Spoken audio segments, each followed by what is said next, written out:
Hi, I'm Cole Anderson here. Hi, I'm Olivia Baum. Hey, I'm Ripa Hora. And I'm Jenny Batchelor, and we are Group Imagine Responsible, and we're going to talk about our process for developing our questionnaire. Okay, so the first thing that we discussed was how basically what each of us thought about the Harvard results. And I personally thought that they weren't quite accurate. And I think each of us shared similar opinion on it. Yep. I personally was very interested and confused about the speed reaction and if some people felt that they were going too slow, too fast based off the images.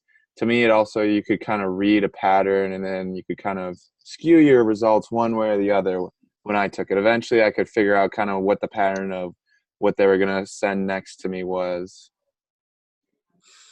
Yeah, I agree. I also thought like the speed reaction thing was kind of a weird way to like quiz someone. I think they should be able to like give the amount of time that they need to like go over a question, and just kind of like the overall structure was a little confusing with how they progressed throughout the quiz.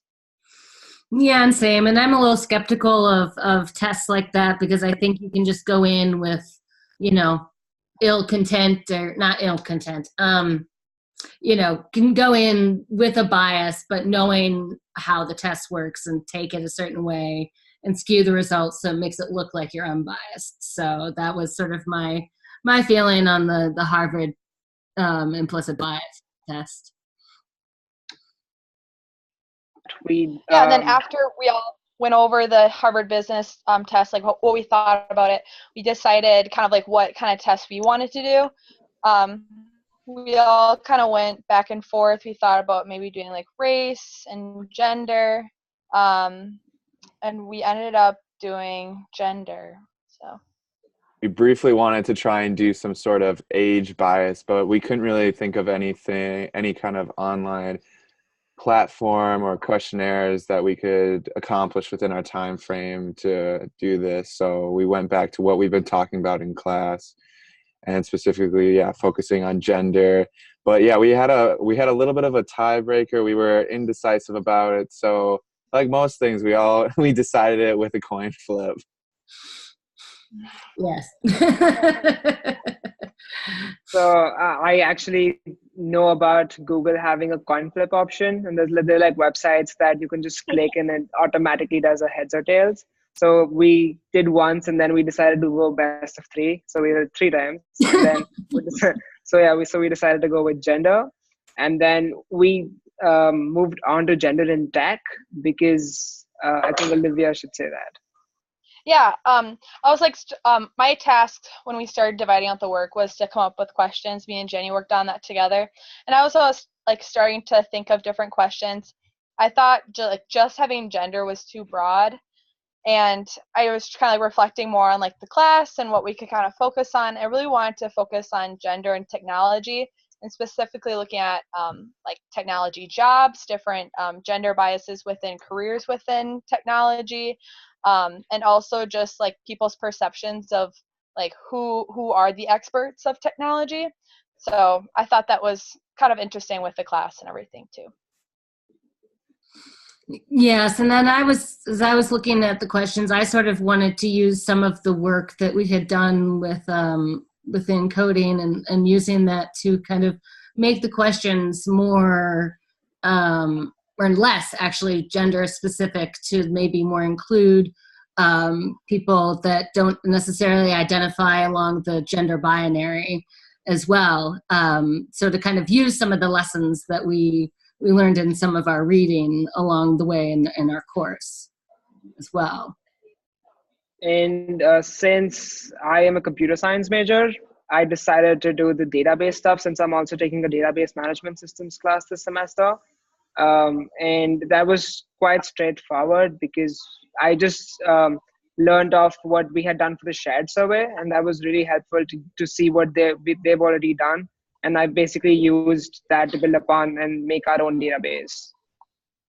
Yeah, and I've also worked a lot with programming and doing my fair share of front end development. I'm really interested in like user experience, so I took on the role of kind of designing our at least first draft of what the survey was going to look like, especially focusing on the homepage and the results page, because as a group we decided kind of how we wanted these questions to be laid out first.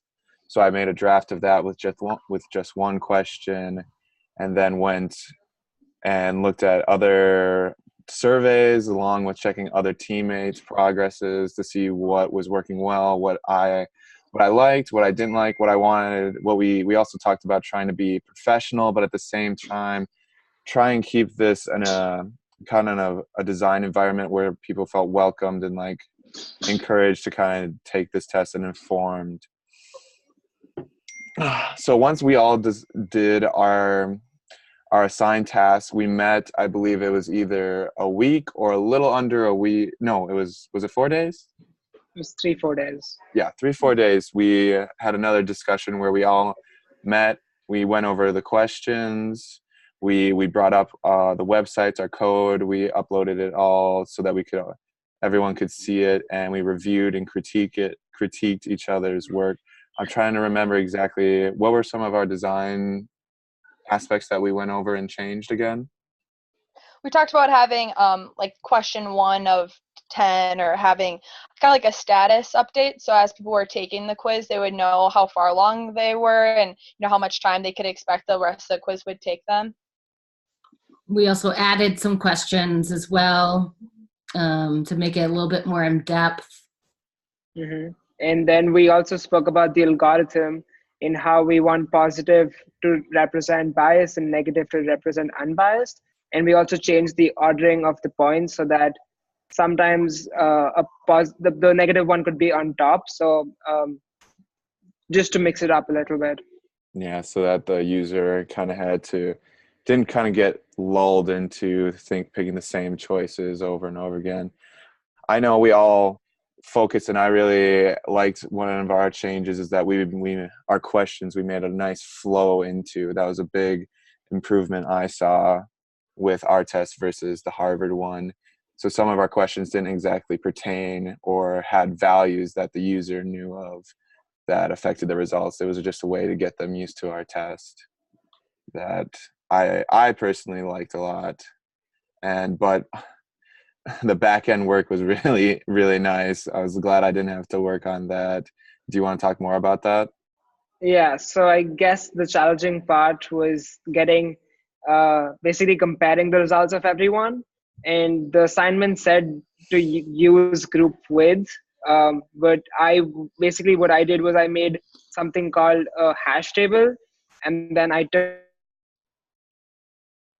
words. So I had a hash table of all the users and the combined scores of each one. And then if it was a positive one, it was biased, and if it was 0 was inconclusive, and negative was unbiased. And then Cole could talk more about how he visualized all that information. Yeah, so the back end was set up really well. So he had placed all the data that I needed in variables in PHP. So all I had to do was do a PHP echo command to show which data appeared in our pie graph. So I went on, I was trying to figure out what's the best way to kind of show off everyone's data. I really wanted to show something, give some sort of display, because I didn't like just seeing hard numbers. Personally, I'm a visual person. I like to see some colors, some shapes. So that was something.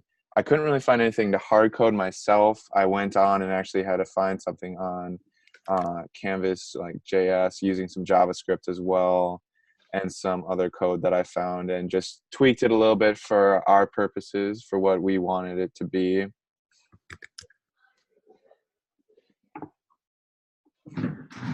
But then let's get back to our results once we were able to post this.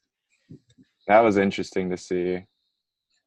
Yeah, our results, we got about it was a little over 80% unbiased, and then like 12 or so percent biased.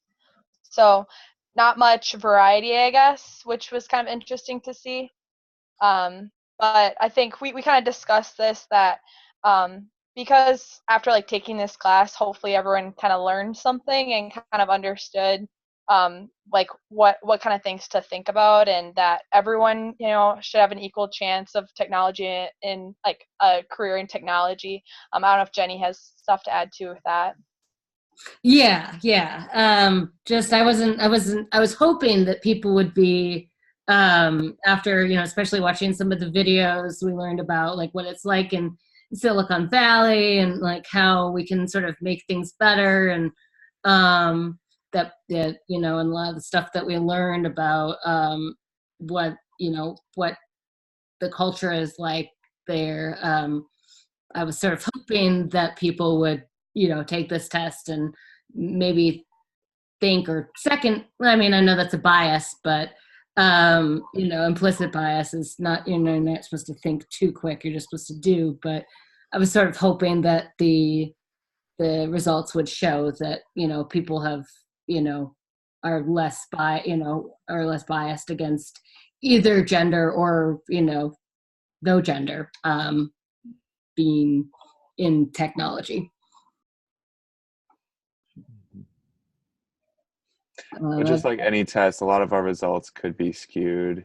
It's hard to do, especially when we've all taken this class. We've learned a lot. It would have been interesting to do almost a before and after to see on like our individual tests. It would have been great.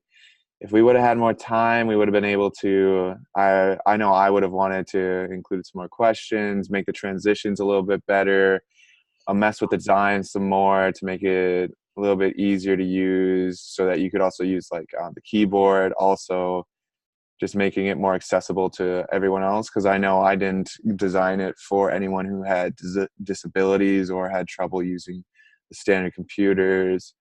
But overall, this actually was really helpful to us, and I want to say that our results, it was really cool to see, and I want to thank you for watching our discussion. Thank you. Yes, thank you. Thank you.